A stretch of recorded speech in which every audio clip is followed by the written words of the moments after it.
while these people out there are stalking and doxing an innocent victim named Tomsao, the Mrs. Guthrie's son-in-law. Yeah. Anyways, cringy YouTubers who are spreading Viet spam, who's been debunked that he ever had anything to do with this crime. So they have found a glove, apparently that was chucked, and so they've been out there all day looking for the gloves. So now they have something that they should be able to get DNA off of.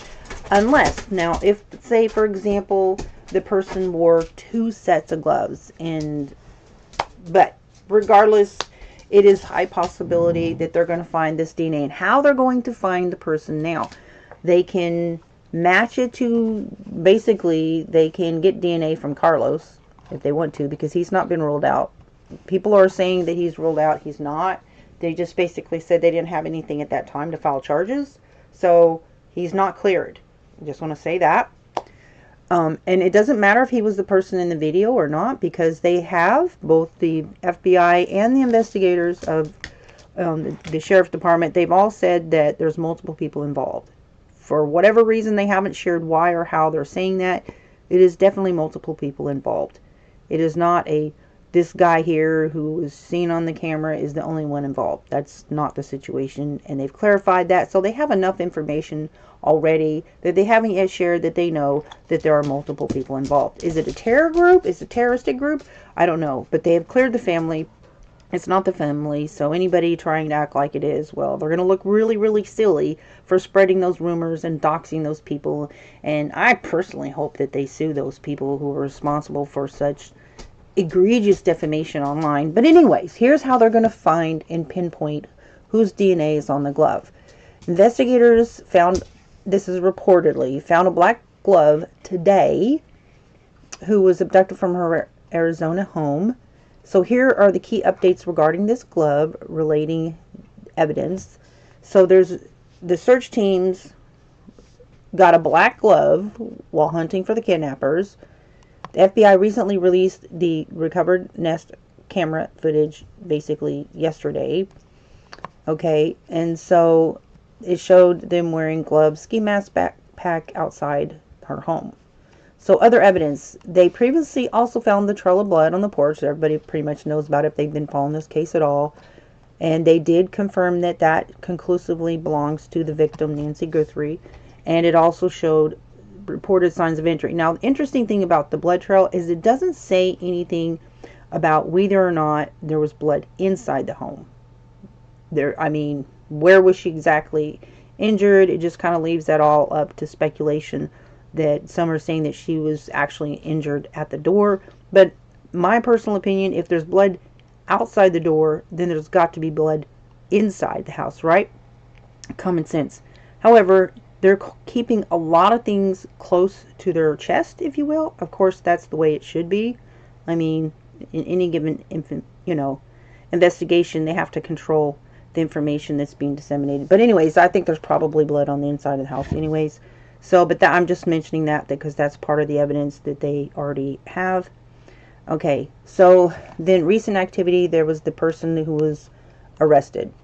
So they got the touch DNA factor. Investigators will look for the touch DNA like skin cells, sweat, or even oils left inside the glove because it is worn basically tightly against the skin. It is a high probability source for the suspect's profile. So how are they going to match this? How are they going to find this? Well, they have a database hurdle. If the DNA belongs to someone who has never been arrested or is not in a federal database, like somebody who's not yet been arrested or convicted, or somebody who basically snuck into our country that, their DNA hasn't been taken, then they will have a ghost profile, but they'll still know who did it, but not their name. And they can still test against, certain people. So if the glove was found outdoors, there's also other issues like environmental factors like heat, moisture, or UV rays that can degrade the DNA, which can actually make it harder to get a full usable string.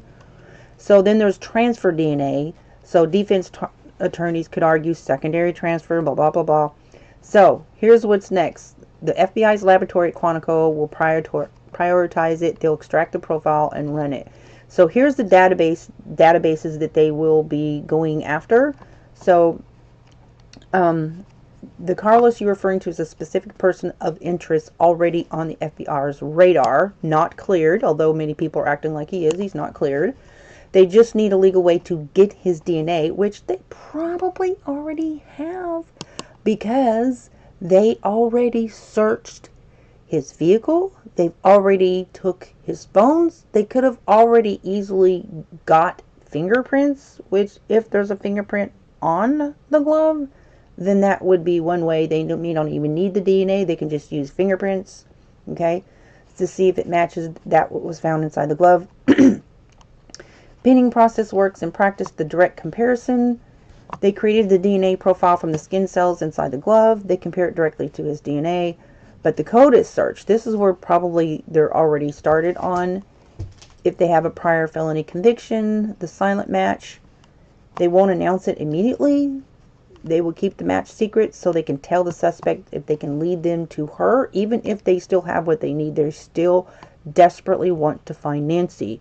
So if they had anything on Carlos, they used his arrest to go in and get anything that they can out of that house, but not the intent to keep him, because obviously keeping him at that time would be harmful to Nancy if she's still alive, because obviously him sitting in a cell and he's not willing to say anything probably would not be good for her if she's still even alive. So it kind of tells me that if that's their strategy, that maybe they think there's a possibility that she is still alive. At any rate, they at least want her body back, right? But here's the deal. So when people come through the immigration system in any way, that federal law allows for the collection of DNA samples from non-U.S. persons who are detained at any time under the authority of the United States, even if they've not been charged with or convicted of a crime. And it is stored in the FBI's CODIS, just like people who've, been arrested or charged with crimes, whatever. DNA collection in the immigration system, specifically, especially if they sneak in our country, absolutely they need to get information on, because why are they sneaking into our country? That's dangerous. You're violating our laws. We don't know why you're here, what you're doing. But anyways, those are the laws and the statutes and the legislative intent behind those statutes that allow them to do that. So under the DNA Fingerprint Act of 2005, which was bipartisan, it's not a Republican thing, it's not a Democrat thing. These are bipartisan laws that were passed and upheld across various administrations, so let's not get political here, I'm just saying, okay? So DNA collection has become a routine booking measure similar to fingerprinting and photographing for those in immigration custody. So mandatory collection, U.S. Customs and Border Protection and Immigration Customs Enforcement, ICE, are required generally to collect these samples from nearly all non-citizens they arrest or detain. So in 2024 alone, the Department of Homeland Security added 1.5 million profiles to the FBI's database. So by December 2024, now this was under Biden, not under Trump, okay, I'm just saying, the detainee index in CODIS contained over 2.3 million profiles, 90% of which were collected under civil rather than criminal authority. So they have rapid DNA technology. The government is increasingly using rapid DNA machines, which can generate a CODIS-ready profile from a cheek swab in under 2 hours. So then you even have children of asylum seekers, includes law from asylum seekers who present at ports of entry. While there are initially intent-based exceptions for children under 14, current regulations allow CBP agents to the discretion. Now that's just a discretion. It doesn't mean they have to, right? So to collect DNA from children in potentially criminal situations.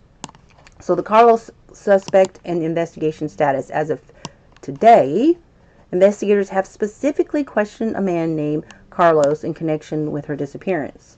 And that's the only person that's publicly known as a person of interest that has not yet been cleared, just not yet charged, okay? While these people are spinning stuff about their brother-in-law, who are going to face defamation defamation suits at the very least, so which I hope they do eventually, okay? So detention and release. Carlos was detained during a traffic stop in Rio Rico, Arizona, and held for 8 hours. His home and vehicle were searched under a sealed warrant before he was released without charges. So he was a delivery driver. He told him that, I don't know. There's a bunch of stuff that's being said by him that's not even true, like, at all, right? Like the mother-in-law said that, out of one side of her mouth, she said that they broke in, they didn't have a warrant, and then turned around and said, but she gave him permission because she had nothing to hide. Like, she totally contradicted herself, and everything she said was a lie, because they had a warrant. They had a court warrant of that house. So maybe she didn't I don't know why she sat there and said that, but whatever. They had a warrant. Okay, that was also confirmed via the media that in fact they did have a warrant after they continued to spill lies about them not having a warrant. I mean, anyways. So it's a little sus that she was out there lying like that. I don't know why she was doing that, but that's what she did, right? Anyways, so every state in the United States of America and the federal government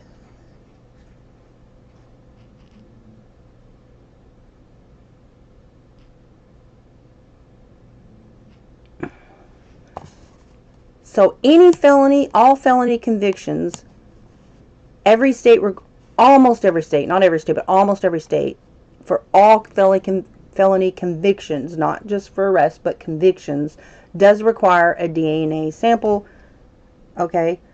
Misdemeanors, many states also require DNA for specific misdemeanors, especially those involving sexual assault or violence. Database, once a person convicted, the profile is uploaded to the arrestees. Federal and 31 states, the laws for those who are arrested but not yet convicted can basically vary depending on jurisdiction. So the bottom line is there's literally millions of people of DNA that they would have to compare this DNA to once they get the DNA.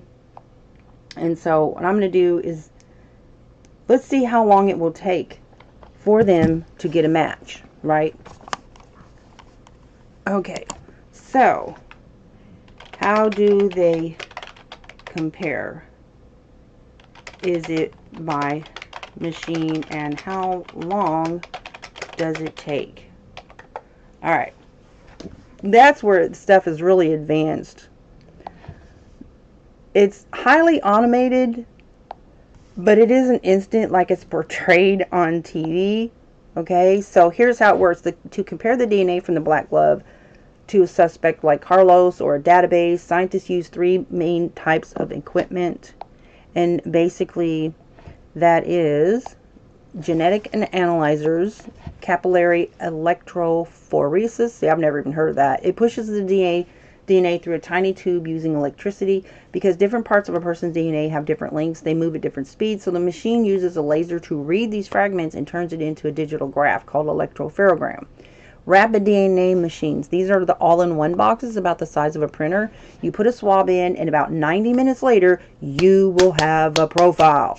So while the FBI uses these for booking suspects, they generally do not use them for crime scene evidence like the glove because the sample might be contaminated or degraded and requires a human expert to review it. However, if they already have any DNA on this guy, let's say just for example, when they detained him, did they give him a glass of water? Did he drink out of that bottle of water? Because I guarantee you, if he touched anything in that police department or wherever it is they took him, they got his DNA, guys. Okay? Just saying. Anyways. So these use a process, not like different, there's different types of DNA, but I'm just saying. So they go in, they take him in, and then they release him because they didn't have what they needed at the time to charge him, but they don't clear him, right? They don't say, oh, we don't think he's involved. They just say we don't have anything to charge him, right? He's not cleared. Well, the media is trying to act like he is. He's not.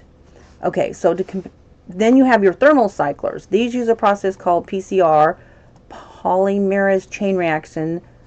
So the DNA from a glove might be tiny. This machine zips and unzips the DNA thousands of times to create millions of copies so there's enough material to test. So the software, the comparison. So once the machine creates this digital profile, the code of software will then take over. So it looks like specific markers, locations on the DNA. The FBI currently uses 20 core markers. It compares the numbers at those 20 markers from the glove to the numbers in the database. So a match. If all 20 markers align perfectly, then the software will flag a hit. The odds of two unrelated people sharing the same 20 marker profile are 1 in a quadrillion. So how long does it take? Oh my gosh. The time frame depends entirely on the priority of the case. 24 to 72 hours in a case like this. So in a backlog, cold case, 6 months to 2 years. Standard felony case, 30 to 90 days. But in this case, 24 to 72 hours, you're probably going to see an arrest. If the person is matching somebody that they've already got in the system. So why it might take longer than 24 hours? If the glove is dirty or it has mixed DNA, like if two people wore it, a human forensic scientist has to manually separate the profiles, which adds time. The FBI policy usually requires a second scientist to peer review the match before they call the field agents to make an arrest. They cannot afford to be wrong in a case this big. So let's talk about fingerprints, right? Because gloves would hold fingerprints, I believe. I could be wrong.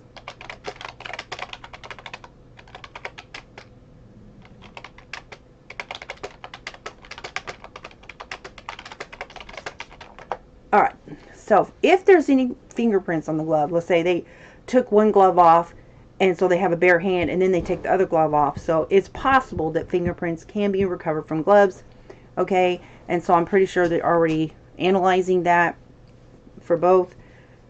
Inside the glove is the most common place. When a person removes a glove, usually by peeling off from the wrist, the inner surface can preserve a nearly perfect print from the last moment it touched the fingertip. Outside the glove, suspect can leave prints on the exterior while putting the gloves on or adjusting them. Glove prints, even if the suspect's skin never even touches the surface, the glove itself can leave, guess what guys, a glove print. So like leather, fabric, and even some textured rubber gloves have unique wear patterns. See, I didn't even know about this, but that's very interesting. Because even if they don't get the DNA, they got glove prints, and they can at least say, okay, well, this glove is conclusively been used at this house, right? And grain that can be matched back to specific pair of gloves found in the suspect's possession. Like if they already went into the house and removed stuff like that.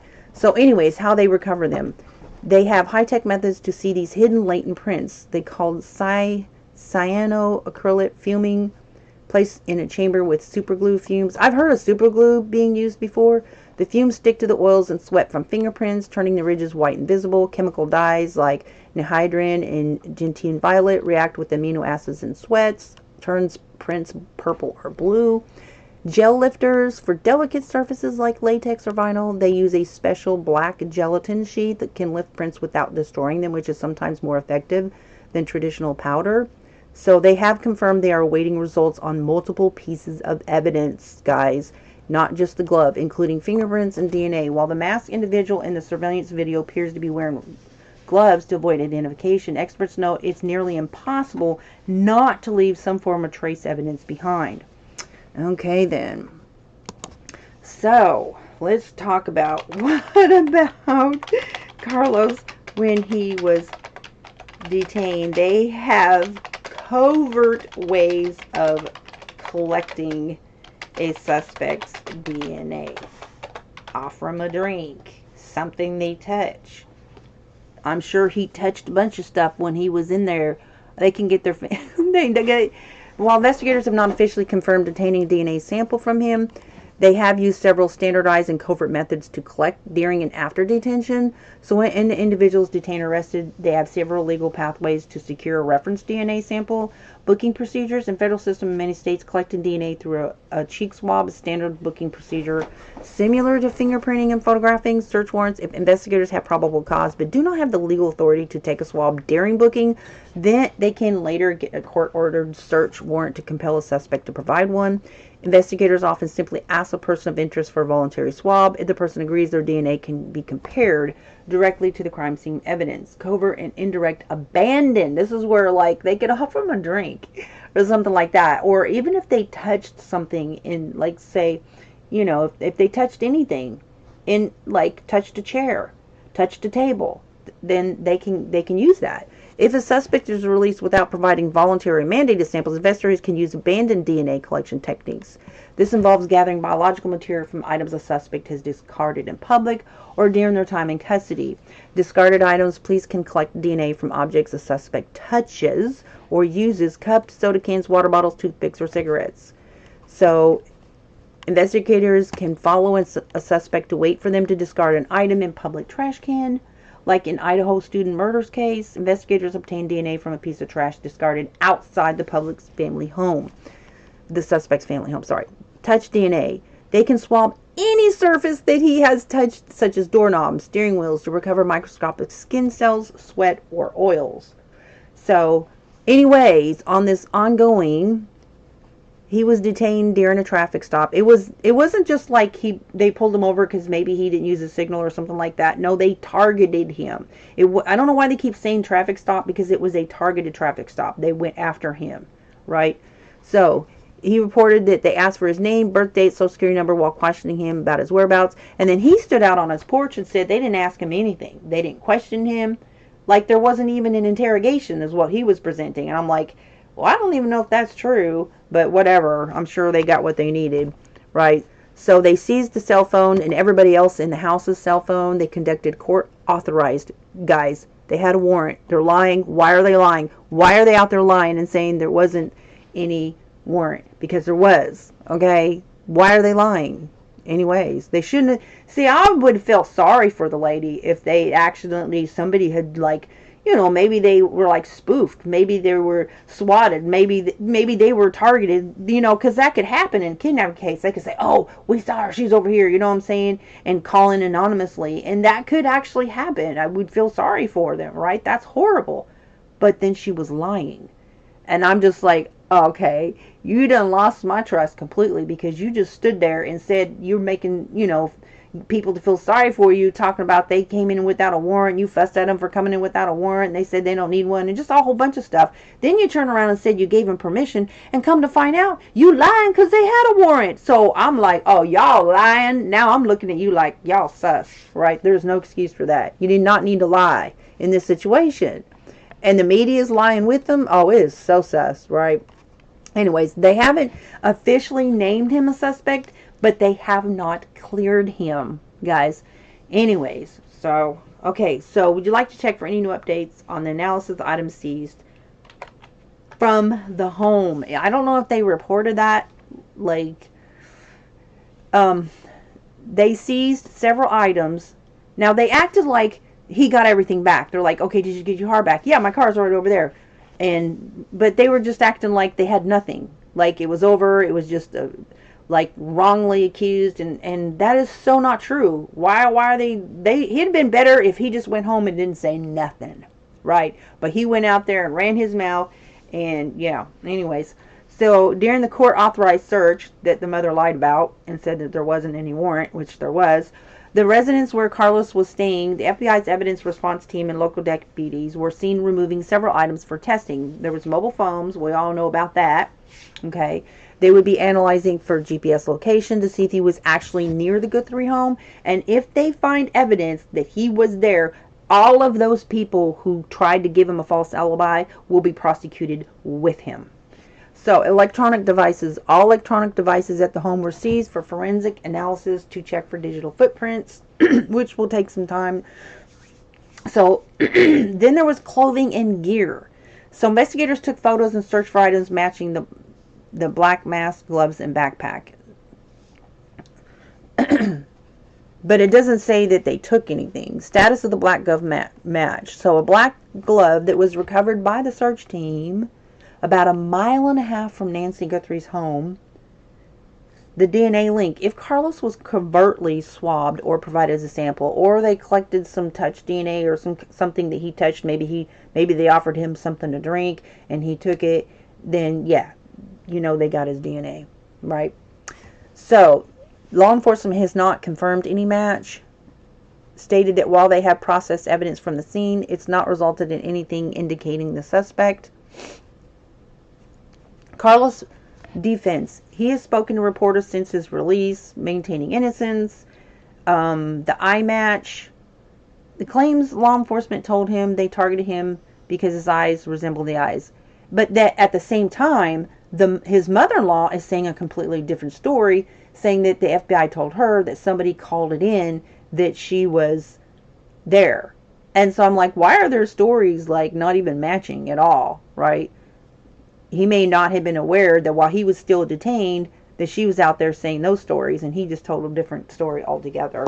But I don't think that they didn't go after him for that, because really and truly, you're not going to be able to use the person in the mask as something that you can even use in court to convict somebody. There's no jury, I don't believe, that's going to not have reasonable doubt. That's not even the issue, right? So And it doesn't matter, also, it doesn't matter if he is that person in the video. So I don't know why they're even focusing on that, especially when they keep saying over and over and over and over, there's more than one person, there's more than one person, there's more than one person, there's multiple people, there's multiple people. How many times do they have to say that there's more than one person? So what does it matter? It happened right after the activity on the Bitcoin account. That's when they went after him.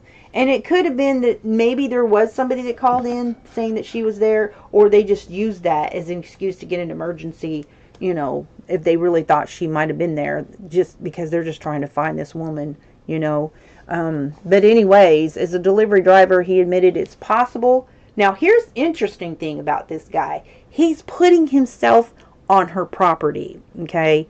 So he admitted it's possible. To me, it seems like, okay, just in case they find something on the porch of his DNA, well, he's a delivery guy. So that would be a really easy alibi to say, well, I delivered something there. But the problem with that is going to be, then you will have record with your company that, you know, you actually delivered something. But the fact that he put that out there, he's like, it's possible he delivered a package to the home in the past, which would explain why his vehicle or image was in the area. Okay, so now he's putting his vehicle, the other people said there was a white van that didn't have any like company logo or whatever, but a white van was in that area. Okay, and so he's making excuses why his DNA would be there, why his van would be there. Okay, so I'm just like, and meanwhile the mother's lying about the warrant. I'm like, why would you even do that? But anyways, I'm just looking at this family like they're sus, right? So the DNA testing has already confirmed that blood found on it was hers. So there's a new transaction that happened today, of February 11th, that was recorded in the Bitcoin wallet linked to the kidnappers. The FBI is reportedly tracking this movement to see where the funds go. So they haven't really said a whole lot on that that I know, but let me check for an update on about, see, that's what's annoying, is that the media is the one that the kidnappers are communicating with, so, you know, they have control of that whole Bitcoin thing, you know, whenever something's happened, and, you know, it's like they know about it because they have access to it or whatever. I think it should have been sealed, but anyways, let's do an update on that.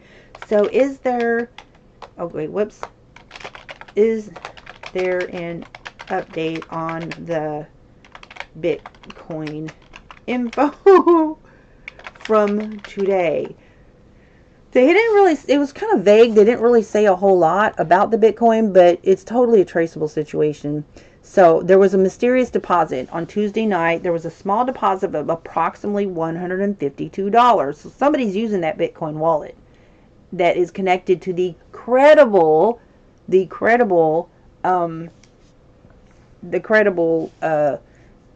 kidnapping ransom note. So there was two ransom notes. There was the first one that was credible because it had information about stuff that was in the property that you couldn't know of unless you were there.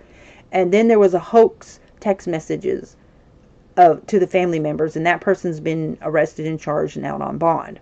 So the Bitcoin account is active. So apparently today, $152, which is 0.0022 BTC, was recorded in the public logs of the primary ransom wallet. So cryptocurrency experts suggest this may be an investigative test transfer by authorities to verify the wallet is active and trigger automatic blockchain monitoring tools. So it appears that the media is reporting to the public anytime that the authorities are doing anything with the wallet. And I don't know why they don't put a seal on them for that. Like, they're basically telling the kidnappers that, hey, you know, the authorities are doing tests. They're dropped something. Because, see, here's the thing. In order for them to be able to look into their wallet, there's a notification that they would get if they're using an app. Otherwise, they would have to actively look in and peek into the wallet, and then they can use that activity of looking into it to ping their IP or find locations. But with the media telling the world that there's some money activity, that alerts the kidnappers that, you know, by the way, there's some activity in your wallet. You know what I'm saying? It's just like, why are they working? It seems to me like they're working against the feds. But anyways, that's what they did. So there's a new ransom note on Wednesday morning. A third ransom note was sent to TMZ from a new source. So this note included a different Bitcoin address and offered to reveal the name of the individual involved in exchange for basically 67,000, 66, somewhere in that line for one Bitcoin, which is currently valued around 67,000, roughly. Okay, so now you've got somebody. I think it's actually the crime of what is it? Extortion. So you're extorting money. Like they already have the insanity of that is they already have an award of $55,000. So you can get $55,000 just for giving them information of somebody that you think is involved, and if that's who it is and it turns out that is, then you'll get that reward. So these people are trying to extort money in order for the information. Of course, all they have to do is they would pay money and then they wouldn't get the information. So I don't know if it could be the same people doing this, trying to like save damages and get something out of it because whatever. But anyway, so that happened today. So the wallet associated with the initial $6 million ransom demand remains active, but it's largely empty except for this recent small deposit. So the FBI is monitoring. Law enforcement is reportedly tracing all transactions. So while the Bitcoin is decentralized, every transfer is recorded on public ledger. It allows specialized tracking firms to identify when funds are moved to digital exchanges where personal identities might be linked. So this is a reward versus ransom. So the new one Bitcoin demand is higher than the $50,000 reward currently offered by the FBI for information leading Nancy Guthrie's recovery. I think I said it was 55,000. I don't know why I thought that number, but anyways, it's 50,000 reward. So investigators have forwarded all new digital communications to the FBI's Phoenix field office, and as they continued extensive search in the Catalina foothills area. So to me, the whole ditching the glove in some remote field, like stopping a car while you're taking somebody hostage, and then let me stop and pull over while I got this kidnapped victim in my car, risk being seen or whatever, somebody pulling over asking if you're okay, just so I can go over here and throw a glove away. To me, that doesn't even add up, right? But I'm just like, whatever, It does not add up.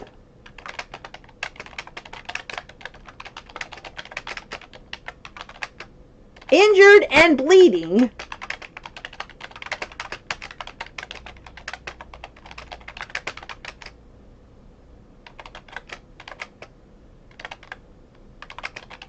It's always, and guys, isn't it always one single glove? In these cases, there's always this one mysterious black glove, and it's always a black glove. Like in that, what's his name? Brian Kohlberger case, there was this mysterious black glove that showed up outside, and lo and behold, they never even used the DNA off of that. Just bizarre. But whatever, there's always a black glove, that just shows up randomly. Just ditch one single glove. Nothing else. Just one glove. Does not add up. Not to me. Not to me. That doesn't even feel like plausible. It says you're thinking like a detective. Okay, whatever. And you're right to be skeptical. It is highly unusual detail. In forensic investigations, finding a single glove often points to one of three messy scenarios that happen when a crime goes sideways. The struggle theory. If there was a struggle, which the blood on the porch suggests, gloves often get snagged or pulled off. If the kidnapper was trying to force an injured 84-year-old into a car, they may have lost the glove during the physical exertion. Yeah, but not way out in Catalina Hills. That doesn't even... What? Anyways, in the heat of kidnapping, adrenaline is high. Injured... Okay, so it's not ditched. It's snagged. Okay. That makes no sense, Gemini. It was not found on a porch, but mile and a half away. Stay on point, please. Oh my word. You're absolutely right to call that out. Yeah, you think? Sometimes AI can be goofy, right? But it can be super helpful in bringing out a lot of things collectively that you may not see because if something's not widely dispersed, right? So, especially when media is lying about stuff. Anyways, so I mixed up the locations, the evidence, the last thought, and I appreciate the correction. Let's stick strictly to the facts of where things were actually found. So the blood was on the porch, glove was found a mile and a half away. You're pointing out the major logic gap in the kidnapper's behavior, the distance problem. If they're making a clean getaway in a vehicle, a mile and a half is only about 2-3 minutes of driving. So why stop there? That doesn't add up. The one glove mystery, as you noted, why just one? If you're getting rid of evidence, you get rid of the pair. Dropping one implies a moment of chaos. Perhaps the victim fought back inside the car. Or the kidnapper had to stop the vehicle to deal with an emergency like the victim's injuries and the glove fell out when they opened the door. Okay, now that's plausible. That is a plausible situation. Now, if they saw somehow or another in his phone and they already know that he's lying and they already have the evidence in his phone that he was in fact there, or they have some other way of knowing that this car was in that area, then this would be more of a plausible situation, but it depends on where they found it because they were doing a lot of searching. So, but why it feels off. When a piece of evidence like a single glove is found a mile and a half away, investigators look at 3 possibilities to explain why it doesn't add up. Transfer point. 1.5 mile mark might be where the suspect switched from a hot car. Now, that's another plausible situation if they were switching cars. Maybe they pulled off somewhere and they switched cars and there's multiple people involved, then that would explain why a car, maybe one glove got dropped, why they were doing the transfer, something like that. Now that's plausible, right? So they went into a clean getaway car. In the rush to move an injured victim, things get dropped. So the window toss. If the suspect realized the glove was covered in her blood, they might have instinctively thrown it out the window. But I don't know. I mean, it's possible there could have been blood on it. They're not going to say about that yet, right? But the staging of red herring. Some investigators worry that a single item found so easily is a breadcrumb left to make police look in the wrong direction while the suspect exits the area via a different route, something like that. I don't think that's applicable in this situation. But if he is the guy or he's involved, the FBI has to prove how that glove got from his hand to that specific spot, a mile and a half away. If they find his DNA inside and Nancy's blood outside, the logic of why he dropped it matters less than physical proof that he was the one handling her. So the FBI has not reported finding the second glove or mask yet. So I believe he's involved, and here's why I believe he's involved. Because he himself, according to different media outlets, have said he has made excuses why his van was seen. So he knows, somehow he knows, either he's following the story or somebody mentioned it to him. Neighbors reported a white van. His mother-in-law, during her talking to the media and saying things that weren't true, she said something about the white van. She says, yes, he does have a white van, and he's a delivery driver. So she said, I think he was DoorDash and also FedEx. So he was explaining why his van, so he's already kind of sort of given a confession that his van was in that area. Now, whether it was in that area during the time, okay, so because people saw not necessarily the time or night that she was taken, but they saw it, neighbors reported the van in that area. Now, the van's not going to be parked there for a period of time if they're delivering something. So that's not adding up, but he has admitted to being there with his van. My new cover video was released. Please, oh, hey, yeah, okay, so I'll give that a check out. So his saying that he was there, his van was there, he may have been on her property. I'm looking at like, yeah, there's probably going to find a way that he's somehow connected.